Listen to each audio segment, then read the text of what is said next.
how many of us who are going to participate in the coming battles will survive to see India free.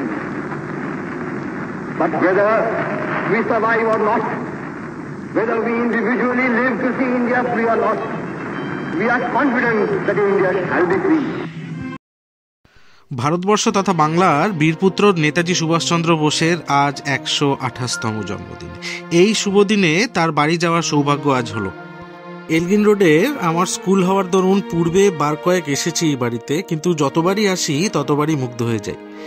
1909 সালে এই বাড়িটি নির্মাণ করেন নেতাজির পিতা জানকীনাথ বাসু। সুভাষচন্দ্র বোস কলকাতাতে এলে এই বাড়িতেই থাকতেন। এই বাড়িটি ঐতিহাসিকভাবে তাৎপর্যপূর্ণ, কারণ এখান থেকেই নেতাজি সুভাষচন্দ্র বসু 1941 সালের জানুয়ারিতে বিদেশে ভারতের স্বাধীনতার পক্ষে সমর্থন চাইতে ব্রিটিশদের নজরদারি এড়িয়ে বেরিয়ে যেতে পেরেছিলেন পাঠান মোহাম্মদ জিয়াসুদ্দিনের ছদ্মবেশে। সেই জন্যে ঘটনাটিকে দ্য গ্রেট এস্কেপ নামে আখ্যা দেওয়া হয়। নেতাজি পরিবারের প্রতিষ্ঠিত সংস্থা নেতাজি রিসার্চ ব্যুরো 1961 সালে বাড়িটিকে মিউজিয়ামে রূপান্তরিত করে।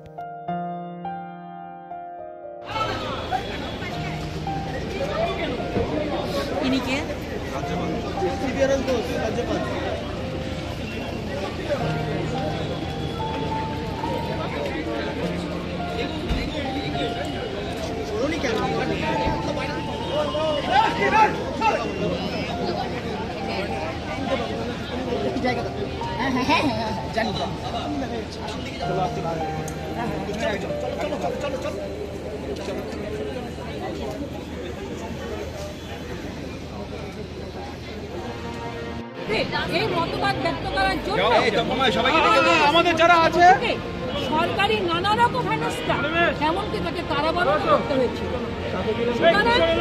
আমার একটাই বিনম্র অনুরোধ যে প্রত্যেকে নেতাজির সম্মানকে পুনরুদ্ধার করার জন্য সোচ্চার হন এবং সবাই এক বাক্যে বলুন, আমরা যার আদর্শে চালিত তিনি শুধুমাত্র কোনো রাজ্য বা দেশের নেতা নন, তিনি পুরো বিশ্বের একজন বরেণ্য নেতা। অতএব আমাদের এটাই হবে আমাদের চলার পথে স্লোগান, চিত্ত যথা ভয়শূন্য, উচ্চ যথাশীল, দেব প্রাণ দেব মুক্তির কোলাহলে, জীবন মৃত্যু পায়ের ভিত্ত, চিত্ত ভাবনায়। জয় তু নেতাজি, জয় হিন্দ। আমার বিনম্র আবেদন রইল, বইটি সংগ্রহ করবেন। পুরে নেতাজি সম্বন্ধে অনেক অজানা তথ্য আপনারা জানবেন। এই বইটি কলকাতা বইমেলা 146 নম্বর স্টল, সন্ধ্যা প্রকাশন থেকে।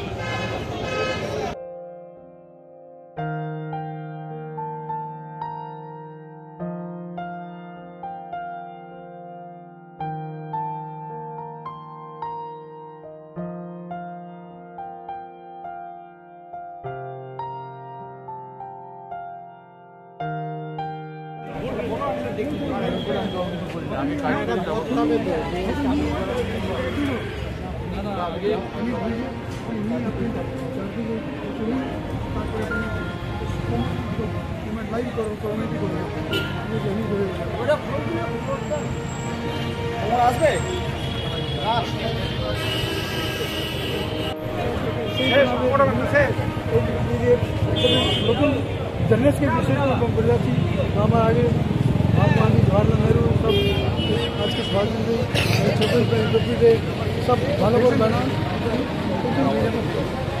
Thank you sir.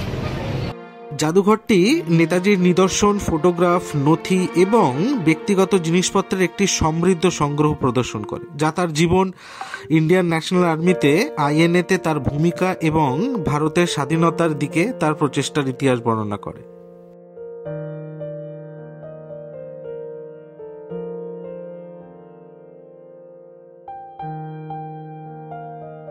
তবে আজ 23শে জানুয়ারির জন্য ভিড় একটু বেশি। আপনারা অন্যান্য দিনেও আসতে পারেন, ফাঁকা সময় খুব মন দিয়ে দেখতেও পারবেন।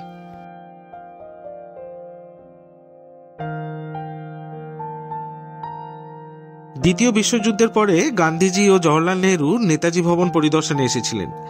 শোনা যায় 2007 সালে জাপানের প্রধানমন্ত্রী শিনজো আবেও এই ভবন পরিদর্শন করে গিয়েছেন। এই সেই নেতাজির জার্মান তৈরি ওয়ান্ডারার WB-24 গাড়ি, যা তিনি 1941 সালে ব্রিটিশ গৃহবন্দিত্ব থেকে দুঃসাহসিক পালানোর সময় ব্যবহার করেছিলেন।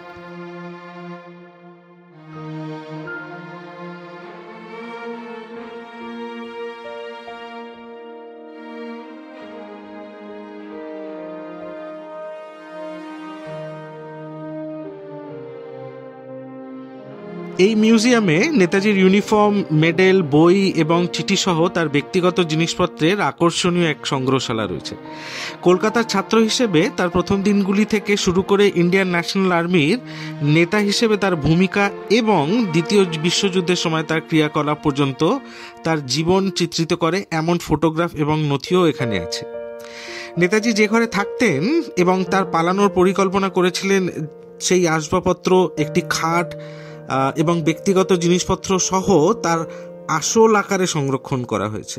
দ্য গ্রেট এসকেপ রুট এই নামেই পরিচিত সেই ঘটনাটি। 1941 সালে পালানোর সময় নেতাজি তার বাড়ি থেকে যে রাস্তাটি নিয়েছিলেন তা দর্শনার্থীরা আজ দেখতে পারেন। তিনি যে প্রস্থান ব্যবহার করেছিলেন তা সহ বাড়ির বিন্যাসটিও জাদুঘরের প্রদর্শনীর একটি অংশ।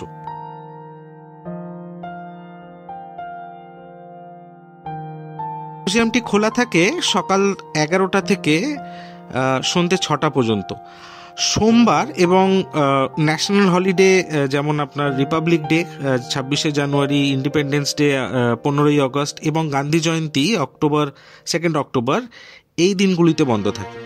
মিউজিয়ামে প্রবেশ মূল্য বর্তমানে বড়দের জন্য 40 টাকা এবং বাচ্চাদের জন্য 20 টাকা। আমি ডেসক্রিপশনে কিছু লিঙ্ক শেয়ার করেছি, সেখানে আপনারা মিউজিয়ামের সব ছবি আর ডিটেলস পাবেন, যেগুলো আমি আজকে ক্যামেরায় তুলতে পারিনি।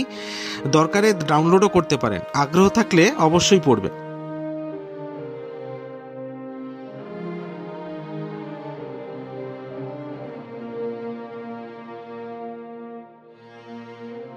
নেতাজি ভবনে নেতাজি এবং ভারতীয় স্বাধীনতা আন্দোলন সম্পর্কিত বই, সাময়িকী এবং পাণ্ডুলিপি সহ একটি সমৃদ্ধ গবেষণা গ্রন্থাগার রয়েছে।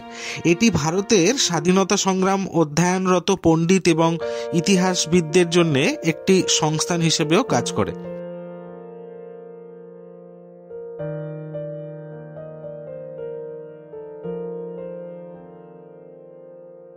নেতাজি রিসার্চ ব্যুরো এই জায়গা থেকেই কাজ করে। নেতাজির জীবন ও স্বাধীনতা সংগ্রাম নিয়ে গবেষণাই মূল কাজ এই ইনস্টিটিউটে। এটি ভারতের ইতিহাস এবং নেতাজির অবদান সম্পর্কিত বক্তৃতা, সেমিনার এবং বিভিন্ন ধরনের প্রদর্শনীরও আয়োজন করে থাকে সারা বছরে।